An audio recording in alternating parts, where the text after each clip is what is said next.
Street. Why don't you just call him Rocket Boy? Nah, that's lousy. What about Rocket Man? That's worse. What about Missile Man? Now that stinks. Come on, Bigelow, give us a better name. Come on, Bigelow. How about Rocketeer?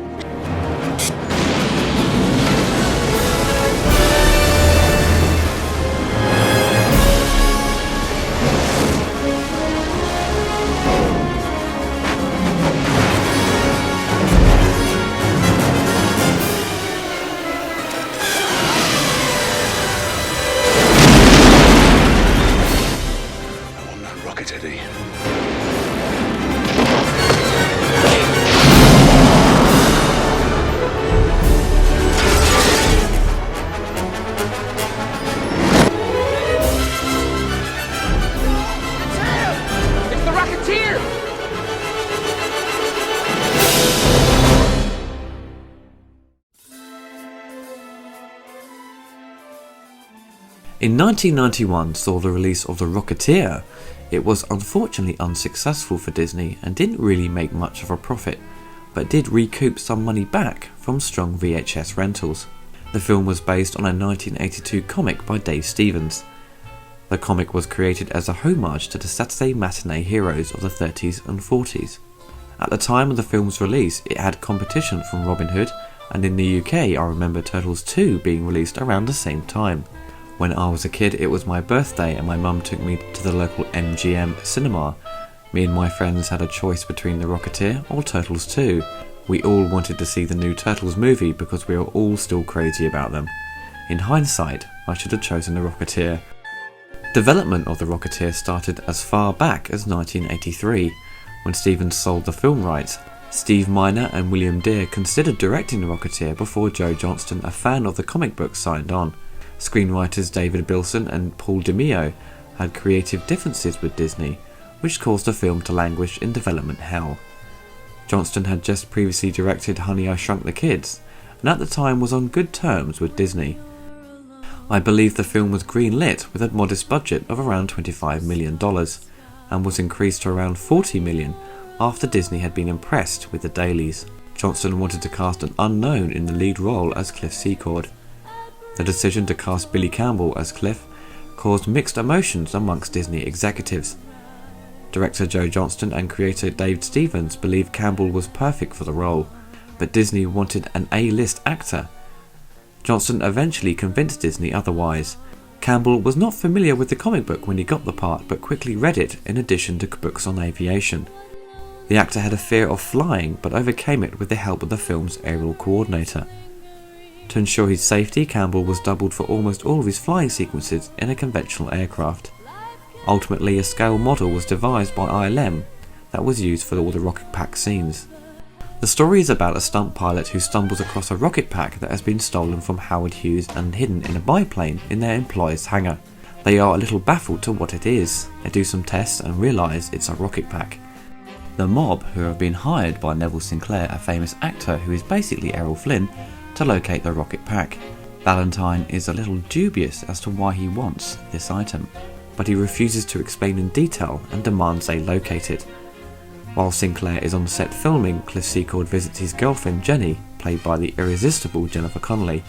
He explains to her that he has found a rocket and Sinclair overhears them, so he decides to charm Jenny and go on a date with her to the South Seas Club so he can locate the guy who found the rocket. During one of the air shows, their friend Malcolm's plane malfunctions and Cliff decides to use the rocket pack to save him, and uses a new helmet devised by his friend Peavy. He saves Malcolm and becomes a media sensation. After finding the whereabouts of Cliff, Sinclair sends his monstrous assistant Luthor to retrieve the rocket, who then seizes detailed schematics drawn up by Peavy. The arrival of the FBI ends with Cliff and Peavy escaping with the rocket. At the local diner, Cliff and Peavy are trapped by a team of mobsters and learn that Jenny has a date with Sinclair. The dinner patrons overpower the mobsters, and a stray ricochet has punctured the rocket pack's fuel tank, which Peavy patches up with Cliff's chewing gum.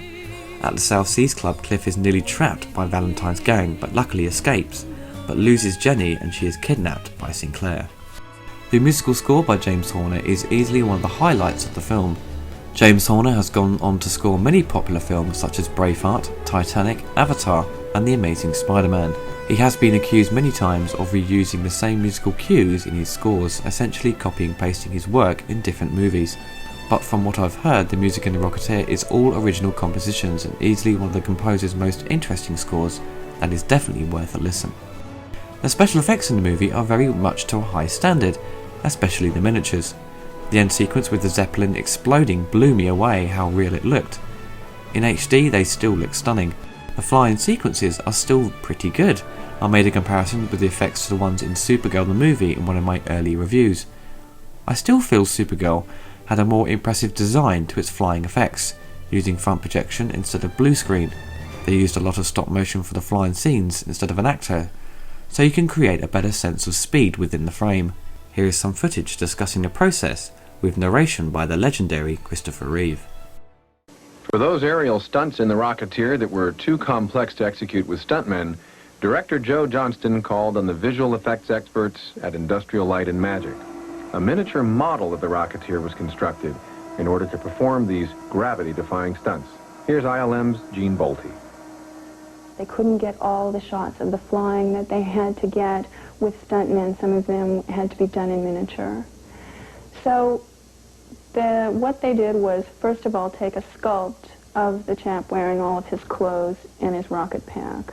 And I had to recreate his clothing scaled down, which is actually a fun job because you really have to try and get that right.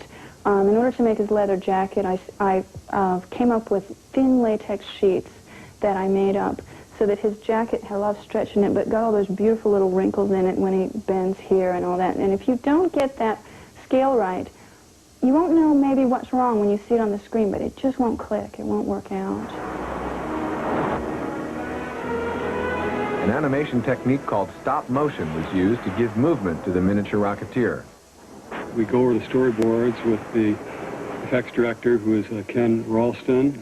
We will talk to the director, Joe Johnston. We will try to get an idea from these two guys as to what they actually want the Rocketeer to do in each individual shot.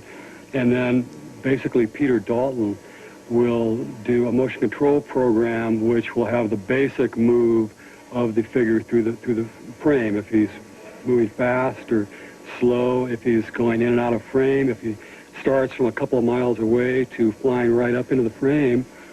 And after that is done, and we have a good program that everybody's happy with, I will go in between frames and make little moves, move the head, move the arms, move the legs, move it, shoot a frame of film, move it again, shoot a frame of film. Some of these shots, they might take 3 or 4 hours to do. Some of them take half an hour. It all depends on the complexity of the shot. I actually kind of try to imagine if it was me with this huge like fireball essentially strapped onto my back, and it's all bound by the laws of physics. There are certain things he can do. He can fly 100 miles an hour. He can't fly 1,000 miles an hour, or else he'd be torn, limb from limb. So I just kind of try to do what would look natural. The Rocketeer combined great stunt work with state-of-the-art special effects to create true aerial adventure. At the time of the film's release, there are a number of computer game tie-ins. One on the NES, a typical platform game that many people still have fond memories of. There was a very strange version on the Super Nintendo, which combined a flight sim style levels with a third-person shooting sequence. Many people found the flight sim levels very confusing, but presentation in both versions is pretty solid and not bad for the time. The casting in the film is absolutely spot on. Timothy Dalton is fantastic as Neville Sinclair, and Dalton is always fun to watch on camera. It's a shame he didn't do more James Bond films. Paul Sorvino is perfectly cast as the mob boss, and one of my favourites is Alan Arkin as PvP Body. He just plays the role so relaxed and without fault. He is a joy to watch. The Rocketeer is easily up there on the list of most underrated films. I've seen it loads of times and it never actually gets boring. It's got a solid first, second and third act. I think children may find it a little dull in places where there are scenes of heavy dialogue. I love the style of the movie. It's always great seeing movies set in the 1930s. Many superhero style adventure flicks set around that period seem to flop, like The Shadow and The Phantom. It's a shame The Rocketeer bombed because there's no real issues with it. The marketing may have confused some people and they didn't really know what it was about. The posters designed for the film were great, one with an Art Deco design and the other a typical movie poster that in my opinion Iron Man seemed to copy. I suppose many of the action scenes are pretty average, because the character Cliff is not a superhero as such, or has any powers, he's just a normal guy who is a great pilot. So he does his best to protect himself, but generally he just flies off and escapes from the bad guys.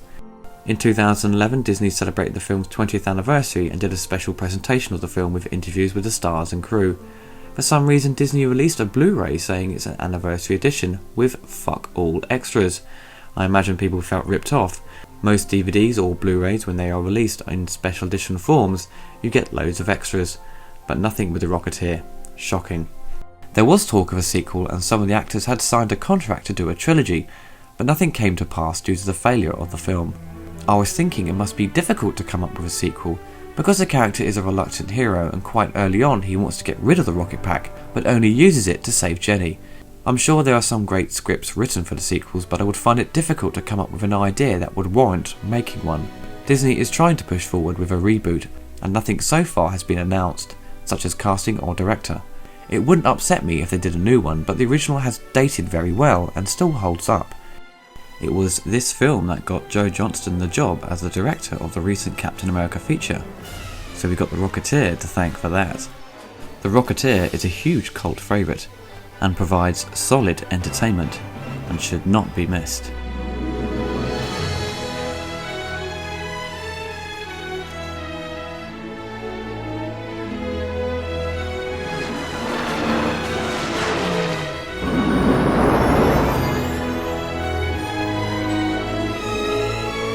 Steering clear.